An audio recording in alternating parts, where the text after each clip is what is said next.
Her husband suddenly died. What should she do? All right, so I just got an email from the wife of a client that I had worked with a couple years ago, and she told me her husband died suddenly, sad, and 61 years old was he, and she's 55, something like that, and obviously anonymous here, and she's just devastated. She wasn't expecting it. I said, what happened? And he didn't feel good, went to the ER, and that was it. That's all she wrote. Horrible. And man, anyway, the point, it happens, dude. People die all the time. It happens. But that doesn't change your perspective if that's your wife or your husband or something like that. Anyway, so we're going to set up a meeting to go over what her next steps are. And I'm going to share with you some of the next steps. If you haven't updated your estate docs yet, after all the videos I've done, what was going on with you, man? You can go to LegalZoom.com. It's like $249 for an estate planning bundle. I don't get paid from them. I've been recommending LegalZoom.com for 15 years. Ideally, if you have a complex estate, and complex just means you got kids and little kids, you need guardian financial representatives, you get a real life lawyer to draw that up for you. But at the minimum, there's no excuse not to go to LegalZoom.com. You might have a legal counsel through your job, through your benefits program, through work or something like that. It's unacceptable not to have this done. I can't stress this enough. Oh, it drives me crazy. Anyway, I feel bad for this lady. And I can't remember if she got young. I don't recall if she got kids or not. I just can't remember. But, she's in her mid-50s. All right, so what we need to do is, what's the next step? All right, she's a widow. All right, so the first thing we got to do is, like if it's like me and Charlotte, let's just say I died. So we got Josh and we got Charlotte, all right? So all the money, a lot of times, or the bulk of it will be in the man's name. That's just a fact. Look, I don't have time for your racism. I don't care. Look, just get out of here I don't care. We got real stuff to worry about other than your freaking fragile need to be offended by stupidity. So the bulk of most married couples' retirement accounts is mostly in the husband's name. Not all the time. I deal with people all the time. The woman has more. But generally speaking, this is true. All right. And it doesn't matter, frankly, because if this is the woman died first and the man was left, it's the same thing as can be applicable here. All right. The drawback is if we transfer this IRA to Charlotte, and Charlotte is under the age of 59 and a half, she will have a 10% penalty when she pulls money out, all right? Because she put the IRA in her own name. We don't do that if she's under the age of 59 and a half. I cannot stress this enough. We keep it here. We keep it there. We do not transfer it in this case because a woman is under the age of 59 and a half. We keep it here so that way we have access to it without 10% penalty. Because one of the exceptions to the 10% penalty is what? Death. Josh has died. He's gone. He's got all the money in his IRA. She is under the age of 59 and a half. Charlotte is. If Charlotte transfers this money to her own name, she then loses one of the exceptions of the 59 and a half rule because she isn't dead. Charlotte is alive. She's still living. All right? And she's sad, whatever that is. Boink.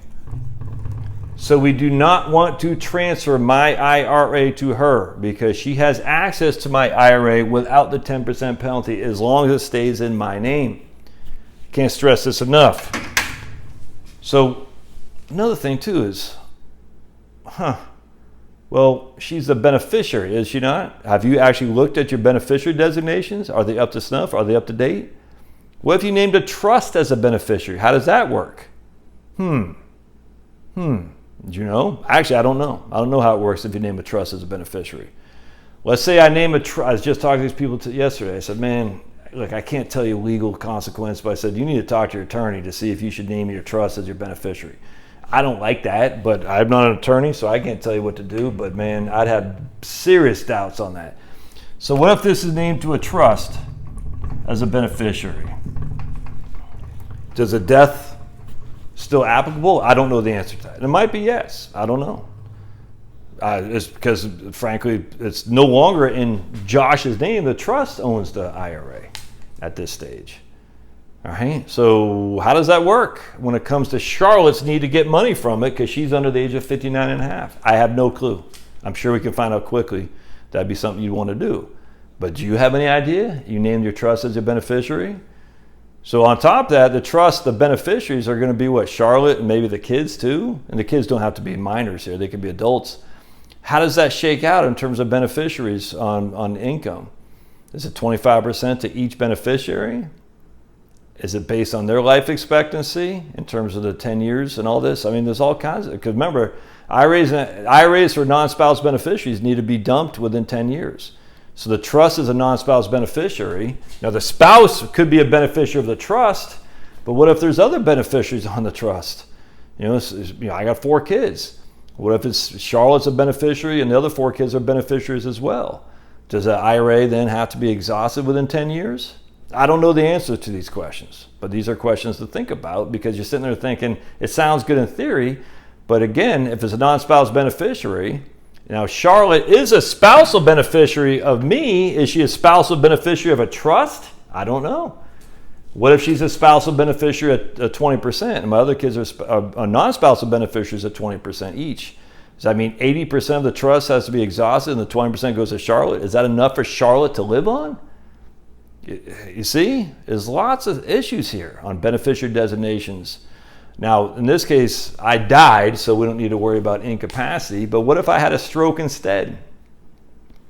And Charlotte needed money from my account. Well, we know disability is a exception to the 10% rule as well.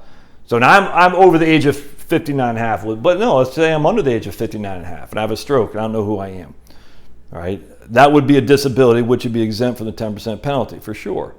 But how does Charlotte get access to that money? Because she just go to Schwab, hey, I'm Charlotte, I'm the husband, I'm the wife, give me money? No. So what I did is after this case with this woman, I went back to look at my Schwab account, and sure enough, I did not have a third-party authorization for Charlotte. I couldn't believe it. I said, oh, I thought I did. I have a durable power of attorney. Is Schwab obligated to accept a durable power of attorney? Not necessarily. They're not obligated to accept a third-party document, to release funds to somebody else. So I went on my Schwab account, I updated my third-party authorization to name Charlotte my agent, essentially. It's similar to a durable power of attorney. So she has access to my money to move funds, to transfer funds, to take money out, to make trades, the whole thing. So what I had to do for Schwab is I had to name her. I just put her name, bloomp, and then they sent her a documentation to validate that she was who she was, and now she's my third-party authorization. Now, that's just on assets. For when I talk to this one, we're going to talk a lot about Social Security, all right? Because again, she can't have, well, I didn't say again, but she can't have access to his Social Security yet because she's under the age of 60. So as a widow, unless she has young kids, and I just can't recall if she has young kids, I don't recall. But as a widow, she doesn't have any access to Social Security for a widow's benefit, or a survivor benefit, I should say, until she's 60. So we are in an issue here where we're 55 years old and we have liquidity needs. Let's just say there's no life insurance. How does she pay the bills? I mean, you got to think this, my friends. You got to think this before this happens. How do you pay the bills if you die and your wife is left without life insurance and she hasn't access to Social Security because she's not 60 yet? That's the earliest age you can file for a survivor benefit. And she has an IRA that she unfortunately put in her own name. How does she have access to the money? See, we got to think this stuff through. It's a big deal, man. Don't make that IRA mistake, please, for the love of all that is good. It's bad news. Now, there's a million other things we're going to talk about here too. Cash flows, can she get step-up basis on half the property? Is there non-IRA assets that she could take? All these things, but this is the big one, and you better be prepared because these things happen all the time. All right, love your thoughts as always. If you like what we do here, give me a thumbs up on the channel, subscribe down below, and we're going live on Locals tomorrow night. Every Wednesday and Saturday we go live on Locals, so join my Locals channel in the Doobie Dook. We'll see ya.